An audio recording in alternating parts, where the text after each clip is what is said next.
our next speaker is an Isness mentor who facilitates expanded consciousness and a safe space for the reunion of human and divine through conscious breath practice, bridging the gap between science and spirituality by experimenting how states of consciousness definitely shift reality and provide a life of abundance, peace, health, and joyful freedom. So welcome, Tania, and may the stage be yours. I'm here Thank you, curious for Rui. listening. Thank Thank you. you. Thank you.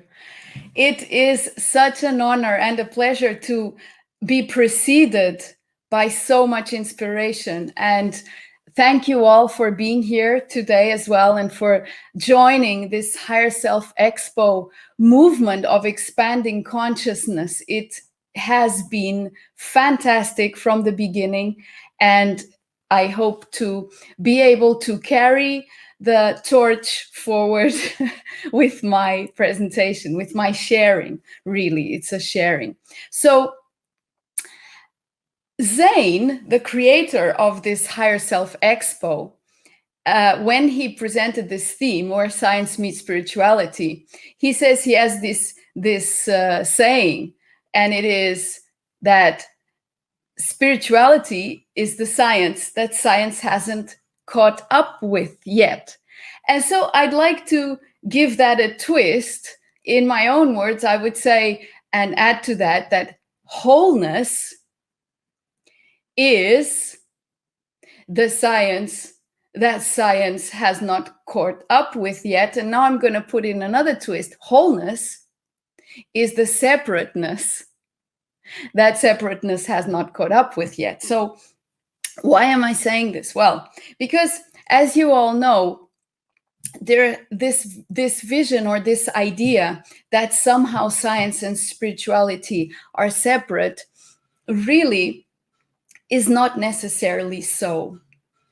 Because science, what science brings to us is a perception, a vision of the pieces, of the parts. But the parts are, of course, intrinsically belonging to the whole.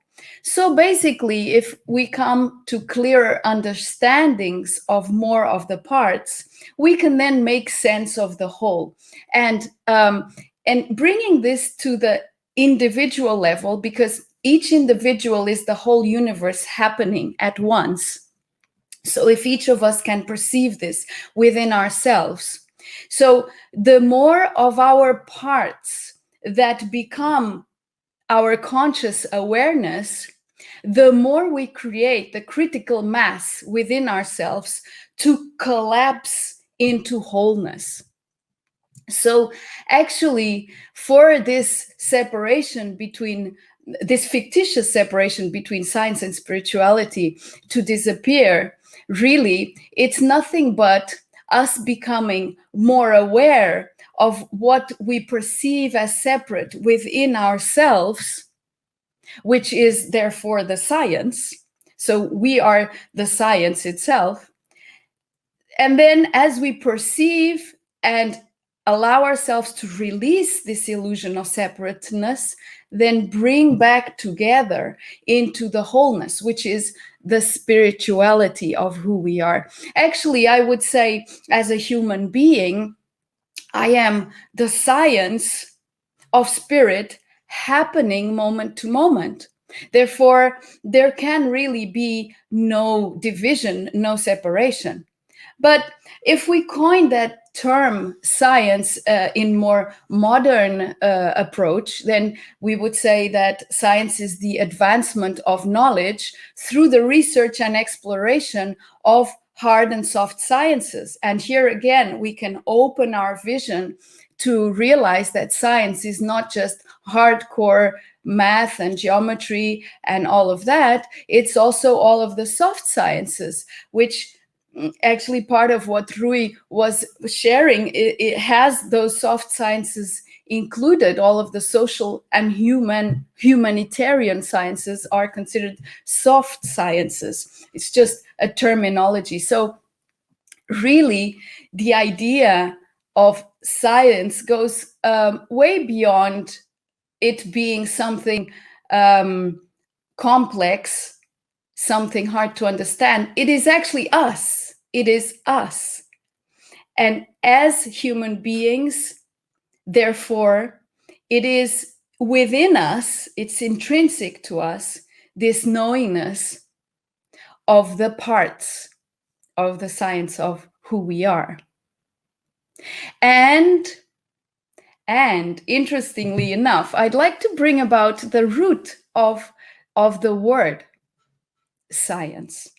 It comes from the Latin scientia, which is from the verb sire, which means to know. And then in Portuguese, we have a word called, for consciousness, our word is consciência. So if we divide that word, we would say con, which means with, science, ciencia. And knowing that science, ciencia in Latin means knowing, knowledge, so with knowledge. But then we can take it further. And if we say the word science itself, it's to be knowledgeable. And the word conscious, all from Latin root, means to know what is right, or in other words, knowingness. So as you see, there is really in consciousness, so consciousness is all, whether we can perceive it or not, is all that pertains existence. And therefore, science is in that, is contained in that. And I would like to invite you to go on a journey where this separation happened in the more modern times, and how we can eventually release that separation within ourselves, and so move forward in a more cooperative stance between science and spirituality, and therefore between human and divine, because it means exactly the same thing. This cooperation, which then we realize has never been a separation, because there is no such thing. We are just one human being, the spirit having local experiences through non-local consciousness, if we allow that awareness. So how did the divide come to be? Actually, it stems back a few centuries, not that many really. And it actually happened in the old days here in Europe. And what happened is that that science and all of the knowledge was belonging to the domain of the Catholic Church. And at that time, they were the ones who were the scholars, who were learned, and who had access to all of the knowledge that could lead them to evolve scientifically. So that was a domain starting in religion, actually. And then with the time of the great explorations, of the great discoveries, where first Portugal and Spain started exploring the world, and as is said, discovering, well, for us it was new, so we can consider it as a discovery. I would rather say a finding of something that already existed, and therefore bringing more knowledge, bringing more innovation, seeing how different cultures lived and evolved as well. So that brought new vision. And with that new vision, there came a movement called the Reformation. And the Reformation was basically a religious movement, and brought about by a monk, a German monk called Martin Luther, who took a public stand against the church's indulgences. And I won't go into those details, but as a result of that, he was excommunicated. And that was in 1522. He was excommunicated, and then that's where the Protestant religions basically began. Well, this posed a threat to the Pope's power, to the Pope's authority. and to the whole of the Catholic institution. So what happened after that was then the Counter-Reformation. And the Counter-Reformation was a way of defining more rules by which the Catholic Church should follow their guidelines. And so between 1545 and 1563, there was something called the Council of Trent. And this was sort of an ongoing reunion within the Catholic Church to define what to do to tackle with this challenge of the Protestantism growing in Europe mainly.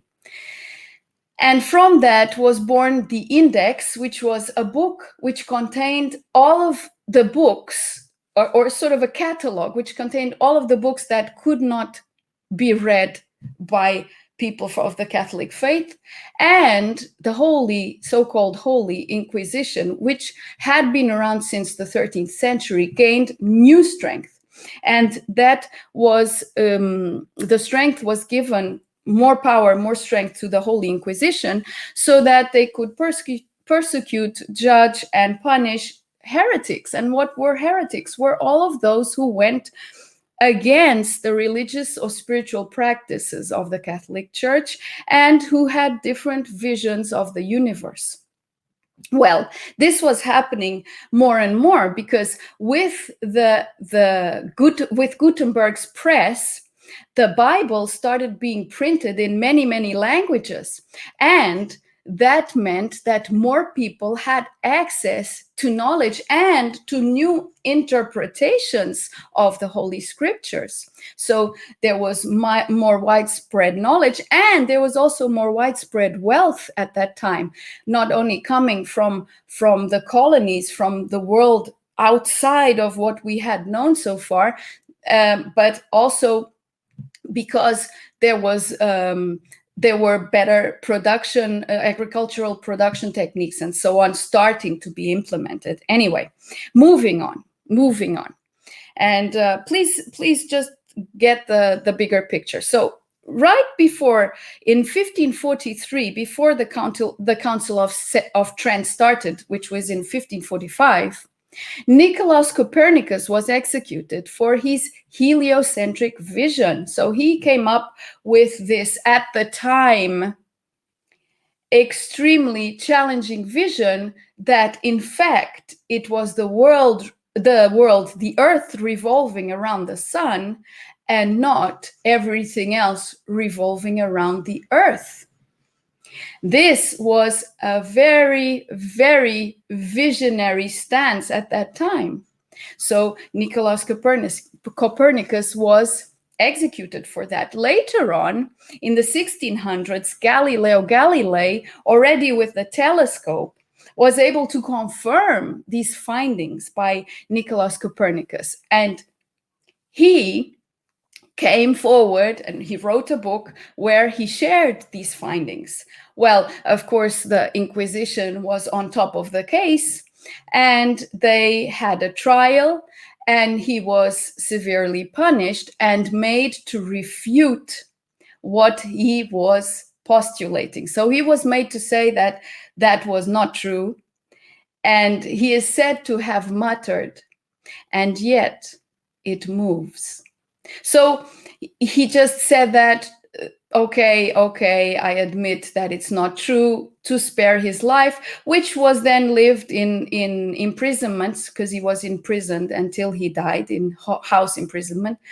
But this created for me the fundamental rift, the fundamental separation between what we now perceive to be science and religion, because of course after that no one really wanted to come into what was held as dogma or scientific knowledge within the Catholic faith.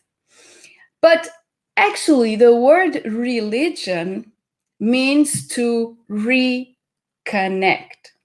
So, through what I am going to share next, I would like to invite everyone, no matter what faith you have, no matter where you live, whether you do have a religious faith or not, I would like to invite you to please allow in your heart the space in this time, in this day and age, to end this separation, also created amongst religions in the same way that they have been created amongst nations.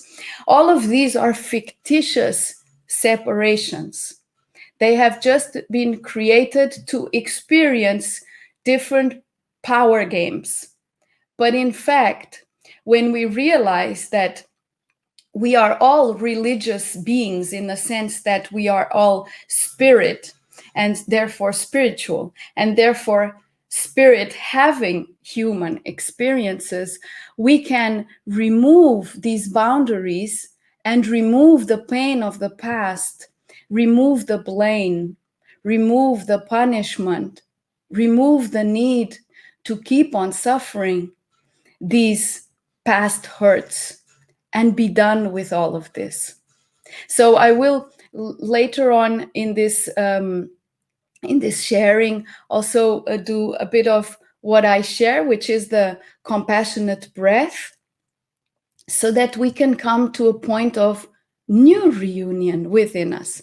So, long story short, what happened after this doesn't really matter if we can now bring it all back together again. So really us being able to release our attachment to past hurts. And now I'm bringing it down into the individual, to each one. So in my case, I have chosen to be a living experiment of embodying isness. And what is that really?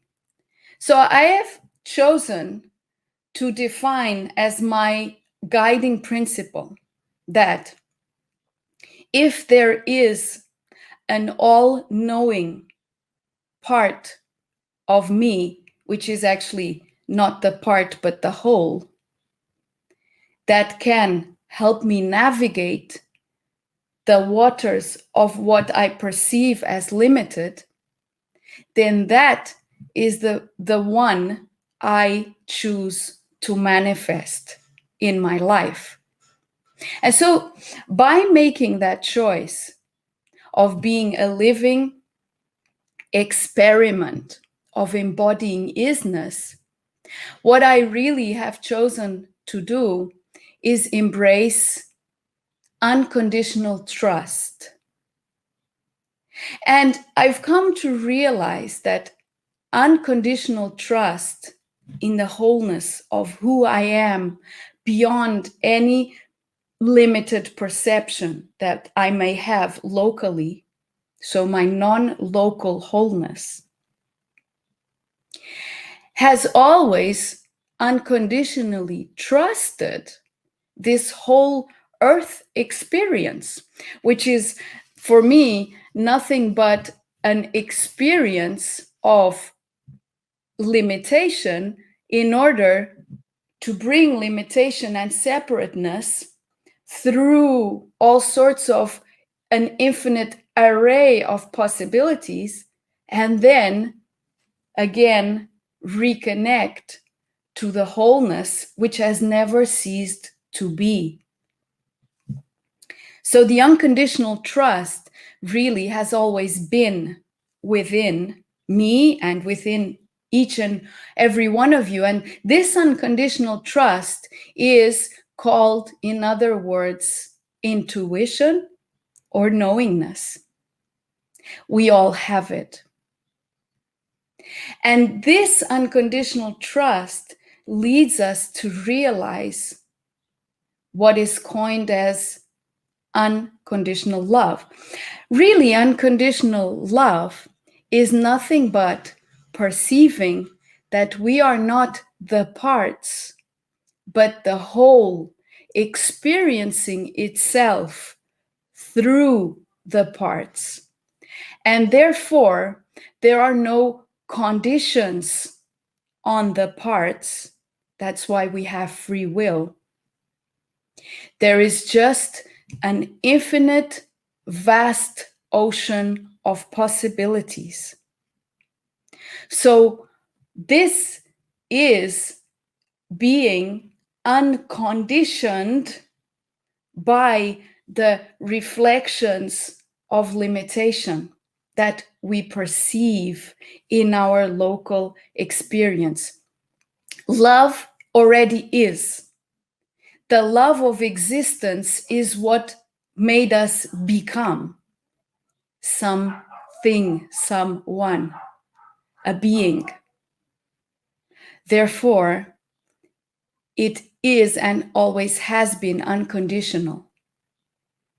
We have just found ways of experiencing that which is already unconditioned and unconditional in conditioned ways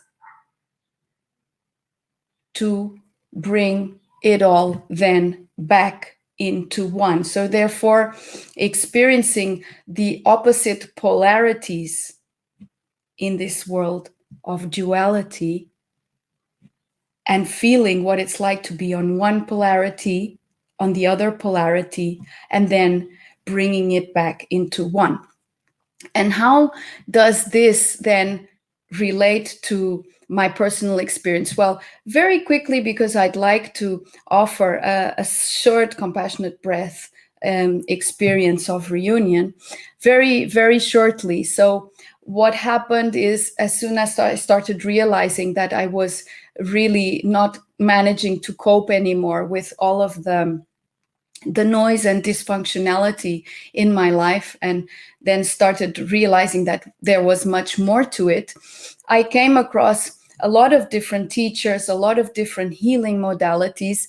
And one of the people who really made a big impression on me, and whose guiding principles I have followed in order to heal my body completely, was Lise Bourbeau's body of work, her Metaphysics of Health.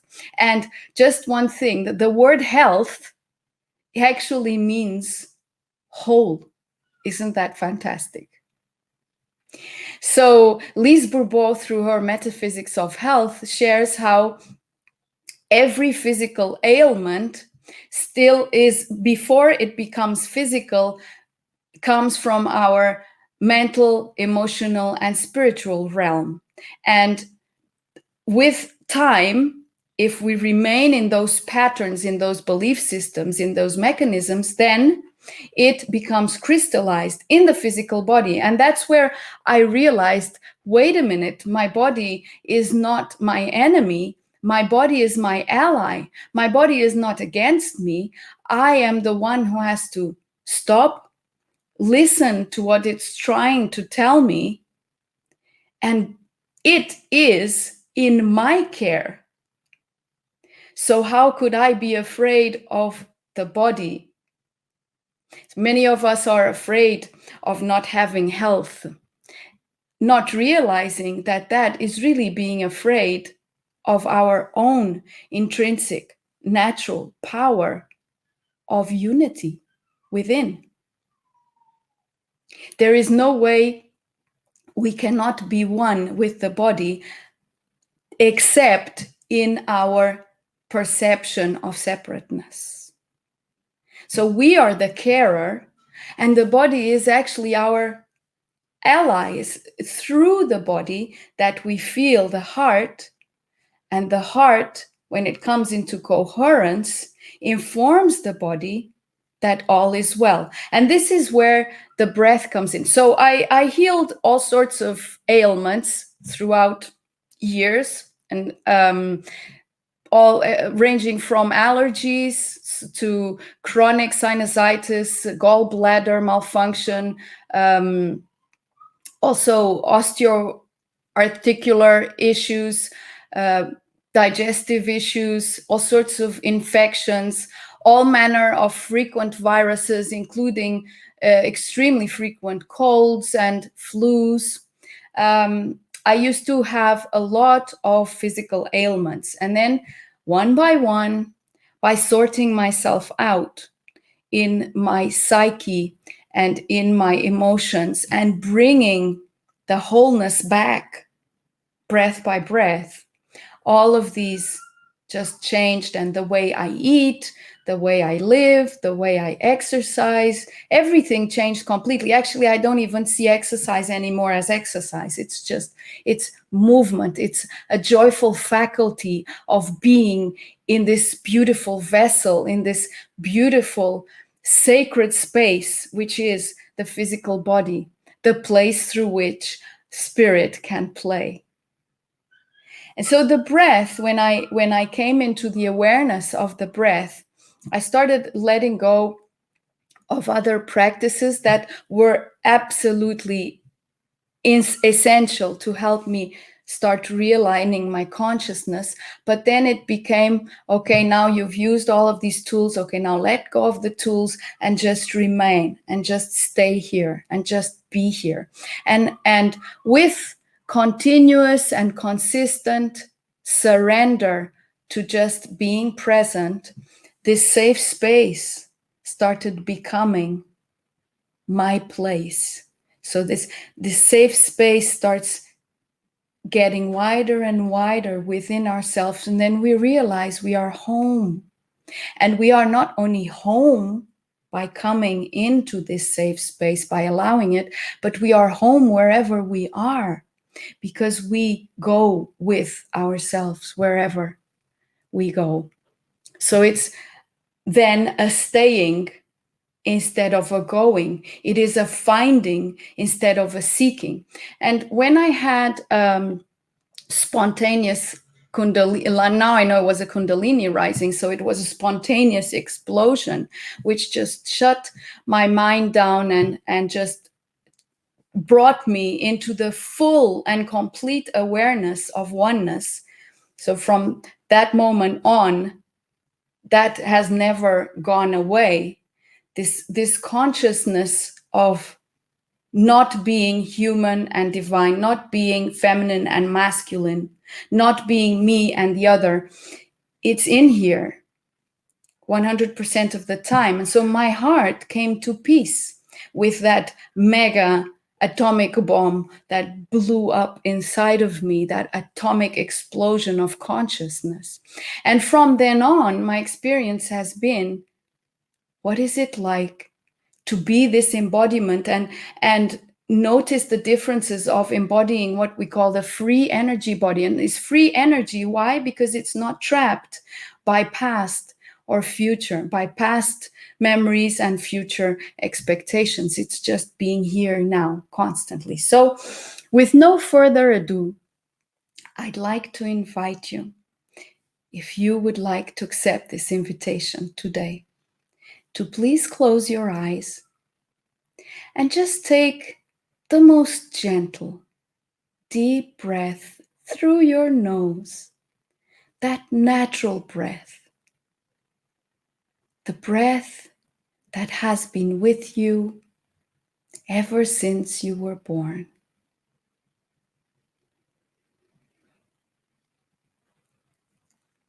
And as you inhale deeply and softly,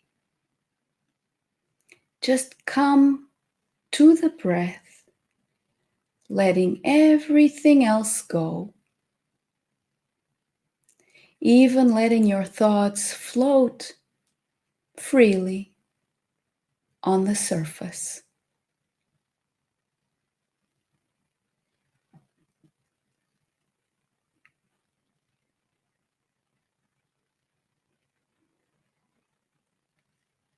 I invite you, as you breathe deeply, to bring the breath down into your belly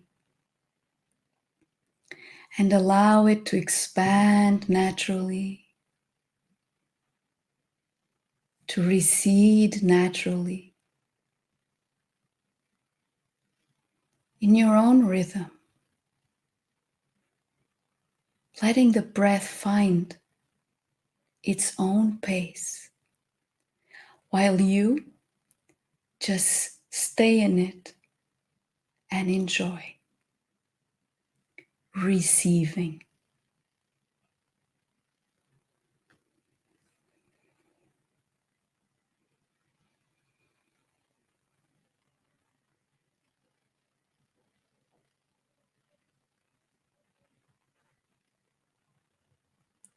As you focus your breath,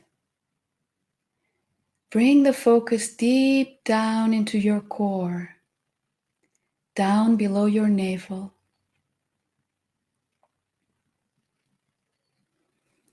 Bringing the breath in convergence to that one center of all that is.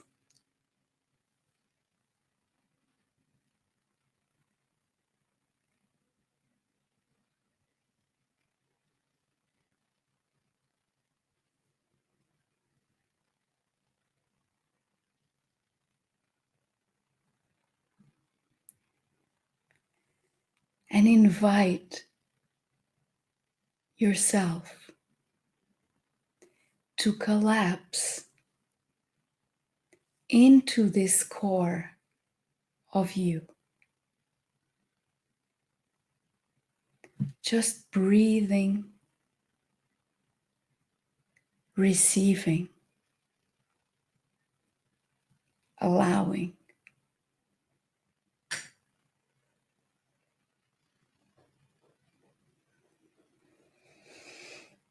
And if you could just choose one major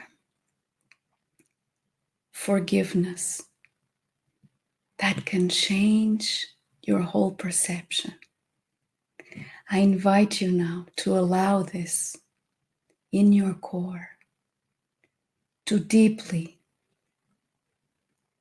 and honestly let go of the pain of the past.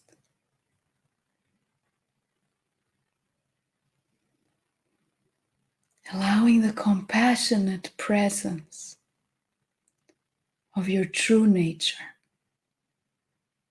to receive that pain in the core of your breath.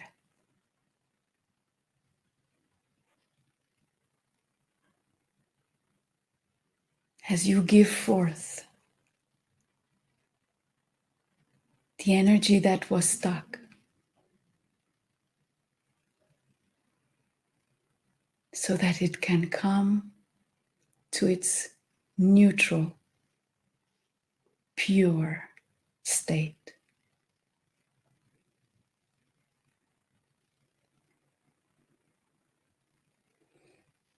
Take a few deeper breaths.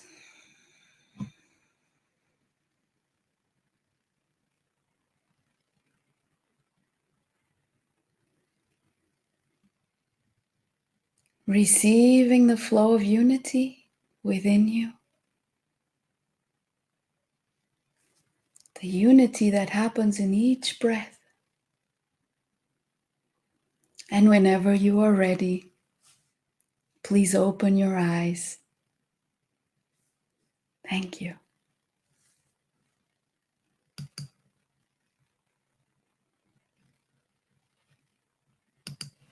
Just allow this forgiveness to sink in. And now if you'd like to place any questions or anything, I'm fully available. And I'm very honored for the blessing of your presence. Reunited within, and so reunited around. Thank you, Yolanda. Thank you very much.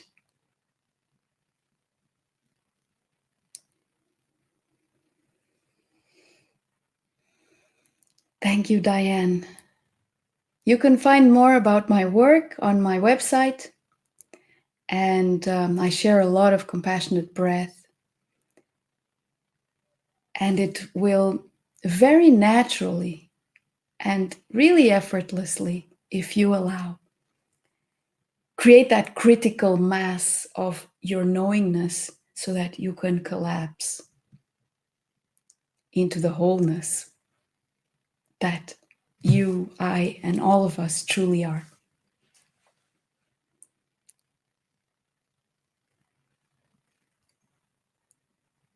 Thank you, Melinda. Wonderful, wonderful.